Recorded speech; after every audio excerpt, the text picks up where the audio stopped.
کہ دینی تعلیم کے ساتھ ساتھ جدید سائنسی علوم، جدید تعلیم کے جو بنیادی تقاضے ہیں اور جو شعبہ جات ہیں ان کو بھی مدرسوں میں تعلیم دی جائے دینی تعلیم کے ساتھ. لیکن آپ کا خیال ہے کہ یہ مذہبی جماعتیں کسی بھی حکومت کو، چاہے وہ فوجی ہو یا جمہوری حکومت ہو، اجازت دیں گی کہ وہ ان کے مدرسوں کا نصاب چینج کرے؟ خواہشات کی حد تک تو الطاف صاحب بات بڑی اچھی لگتی ہے کہ اگر فرض کے صاحب نام سنتے ہیں سندھ مدرسۃ الاسلام کے قائد اعظم وہاں گئے، کہ یہ مدرسے جو ہیں سوائے چند کمپیوٹر رکھ کے آئی ٹی پڑھانے کی بات نہیں ہے، لیکن فزکس، کیمسٹری، میتھمیٹکس، یہ سارے علوم، کیونکہ مدرسہ جو ہے وہ تو بہرحال اردو ورڈ ہے اسکول کا،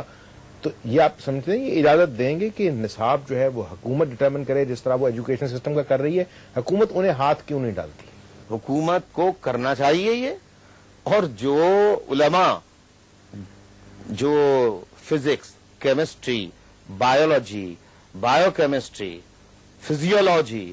اکنامکس اور دیگر جو شعبے، الیکٹرانکس، یہ جتنے شعبے ہیں، کمپیوٹر سائنس، اگر اس کو علماء منع کرتے ہیں کہ بھئی ہمارے مدرسے میں نہیں پڑھایا جائے گا، تو ایسے مدرسے کو تو ختم نہ کیا جائے بلکہ مدرسے چلانے والوں کو اس مدرسے سے ہٹا دیا جائے اور کسی ایسے معلم کو وہاں بنایا جائے جو عقل بھی رکھتا ہو، سمجھ بھی رکھتا ہو، کیونکہ حضور اکرم صلی اللہ علیہ وسلم نے دینی تعلیم حاصل کرنے سے کہیں، یعنی دنیاوی تعلیم حاصل کرنے سے کہیں منع نہیں فرمایا ہے، بلکہ درس دیا ہے. دینی تعلیم دینی تعلیم کے ساتھ ساتھ دنیاوی، یعنی دنیا کی تعلیم جو رائج ہے اسے حاصل کرنے کا درس دیا ہے. حدیث رسول ہے صلی اللہ علیہ وسلم کہ علم حاصل کرو، خواہ تمہیں اس کے لیے چین تک کیوں نہ سفر کرنا پڑے. تو اب چین میں تو کوئی عربی یا دینی اسلامی تعلیم نہیں دی جاتی تھی نا اس زمانے میں، جب حضور اکرم صلی اللہ علیہ وآلہ وسلم یہ درس دے رہے ہیں کہ علم حاصل کرنا ہے تو تمہیں چین، اس کے لیے تمہیں چین کیوں نہ جانا پڑے. ایک اور حدیث جو ہے وہ کوٹ کی جاتی ہے کہ نبی کریم صلی اللہ علیہ وسلم نے فرمایا کہ مسلمان باقی جو علوم حاصل کریں وہ تو بالکل صحیح، لیکن خصوصاً دو علوم جو ہیں ان پہ فوکس کرنا چاہیے. ایک علم الادیان ہے اور ایک علم الابدان ہے، یعنی بدنوں کا علم اور دینوں کا علم، comparative study of religions and دین میڈیسن. اب فرض کیا ہمارے ہاں جو مدرسے ہیں وہ تو ہمیں نہیں بتاتے کہ ہندو کیا پڑھتا ہے، اس کا ٹیکسٹ کیا ہے، یہودی کیا پڑھتے ہیں، ان کا ٹیکسٹ کیا ہے، کون سے مبارک دن ہیں ان کے، کون سے نہیں، کرسچینٹی کیا ہے. اب ایک ایسا وقت میں جبکہ مسلمان جو ہیں وہ دنیا کے اندر پست ترین طبقہ ہے، ہم یہ چاہتے ہیں کہ باقی سارے لوگ جو ہیں وہ تو اسلام کو جانیں، ہم ان کو جاننے کی کوئی کوشش نہیں کر رہے. تو ایسے مدرسے جو ہیں جن کا کام صرف مذہب پڑھانا ہے، تو پھر تو یہ بھی لازمی کر دینا چاہیے کہ جناب اسلام تو پڑھائیں، باقی مذاہب جو ہیں یہ پڑھانے کا کام بھی یہ کریں اگر یہ اسلامی تعلیم دینا چاہ رہے ہیں. جی بالکل. دیکھیے مذاہب عالم کا علم حاصل کرنا تاکہ تقابل کر سکیں آپ اپنے دین کا دوسرے مذاہب سے، تو اس سے آپ کا ایمان اپنے مذہب پر، اپنے دین پر اور زیادہ مضبوط ہوگا اور آپ کو واضح فرق نظر آئے گا کہ آپ کا دین کیا کیا جدید تعلیم دے رہا ہے. قرآن مجید میں جدیدیت کی ہر چیز جو ہے وہ کم و بیش موجود ہے، لیکن علماء سے بعض مخصوص گروپ وہ صرف حفظ کرانے، عربی پڑھانے، چند احادیث بتانے سکھانے، اس کے علاوہ اپنے مسلک کی بات کہ بس اس کی تبلیغ کرو یہی ثواب ہے، باقی سب غلط ہے. یہ طریقہ کار اسلام کی خدمت نہیں. آپ سمجھتے ہیں کہ حکومت جو ہے اس کو، چونکہ سارے کام اگر لا اینڈ آرڈر کا مسئلہ حکومت کا مسئلہ ہے، تو پھر ہم نے پچھلے 25-30 سال میں دیکھا کہ مسجدوں کا جو اس کی تعمیر ہے وہ بہت زیادہ بڑی ہے. بعضوں کا خیال کہ مشروم گروتھ ہے، ماسک کی ہر محلے کی اپنی مسجد ہے، تو وہ عام طور پہ چندے سے تعمیر ہوتی ہے. تو پھر تو جو لوگ چندہ دے رہے ہیں ان کا کنٹرول ہونا چاہیے مسجد کے امام پہ کہ وہ کیا پڑھا رہا ہے، کس طرح پڑھا رہا ہے. یا پھر ہم نے سب کچھ اس پہ چھوڑ دیا کہ اگر وہ ہمارے بچوں کو قرآن پڑھا رہا ہے تو پھر اتنا ہی کافی. اس میں ہم سب کی غلطی ہے، عوام کی بھی غلطی ہے کہ صرف ہم یہ دیکھتے ہیں کہ اللہ کا گھر، یعنی مسجد کو عرف عام میں اللہ کا گھر کہا جاتا ہے کہ بھئی مسجد بن رہی ہے، اللہ کا گھر، جبکہ یہ ملا، چند ملا جو ہیں انہوں نے اس کو اپنا پیشہ بنا رکھا ہے۔ زمین پر قبضہ کرو، 4 اینٹیں کھڑی کرو، ایک پہلی مسجد بناؤ، اس کے بعد مزید قبضہ کرو اللیگل زمین پر، اور پھر وہاں پہ مدرسہ بنا کے اپنا کھانے کمانے کا دھندا کرو۔ تو مساجد کی تعمیر کو بھی بعض علماء نے دھندے کے طور پہ اپنا لیا ہے، جو کہ سراسر دین، قرآن مجید اور سرکار دو عالم صلی اللہ علیہ وسلم کی تعلیمات کے خلاف ہے۔ میں اس سلسلے میں آپ کے سامنے غوری صاحب ایک حدیث بیان کرنا چاہوں گا۔ حدیث رسول صلی اللہ علیہ وسلم ہے، حدیث رسول صلی اللہ علیہ وسلم نہیں بلکہ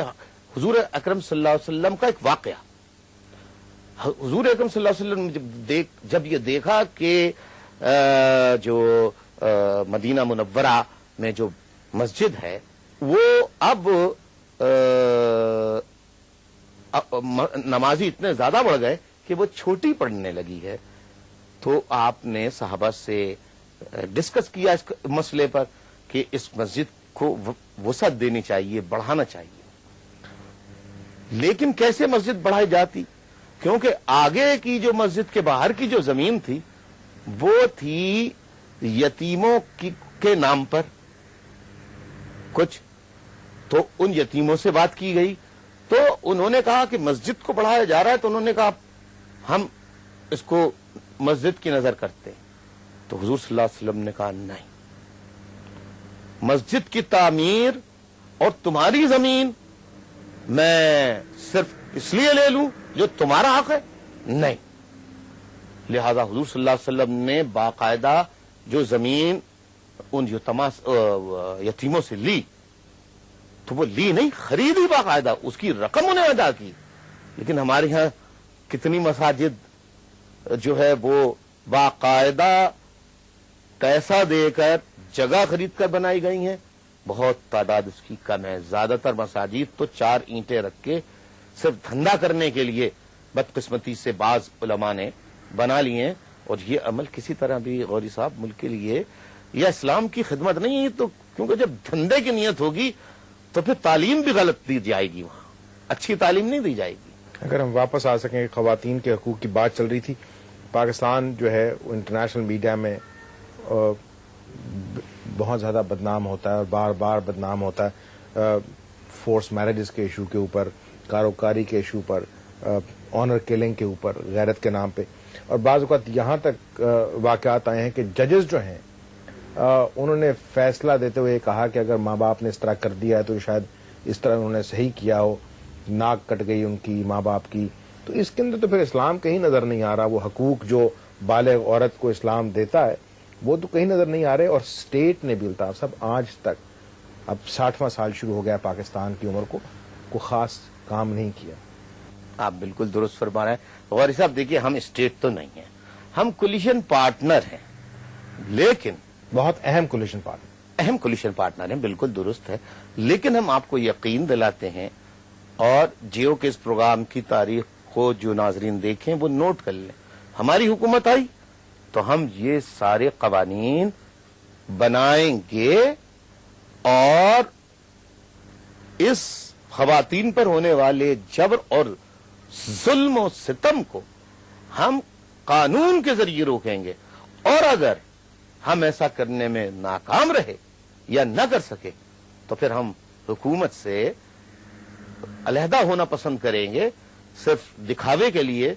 اگر ہم عوام کو صحیح انصاف فراہم نہ کر سکیں۔ دیکھیے، حکومتیں، حضرت علی کا کرم اللہ وجہ کا قول ہے، حکومتیں کفر سے تو قائم رہ سکتی ہیں مگر حکومتیں ظلم سے قائم نہیں رہ سکتی، نا انصافی سے قائم نہیں رہ سکتی، غیر منصفانہ نظام سے قائم نہیں رہ سکتی۔ تو انصاف ہونا چاہیے اسٹیٹ کا۔ آپ بالکل درست فرما رہے ہیں، میں 100% آپ سے متفق ہوں کہ اسٹیٹ کو اپنی ذمہ داریاں پوری کرنی چاہیے، اور ہمارے پارلیمنٹیرینز انشاءاللہ پارلیمنٹ میں بھی اور جو حکومت کے اعلی حکام ہیں ان تک بھی اس بات کو ضرور پہنچائیں گے کہ قوانین کو جو اس میں جو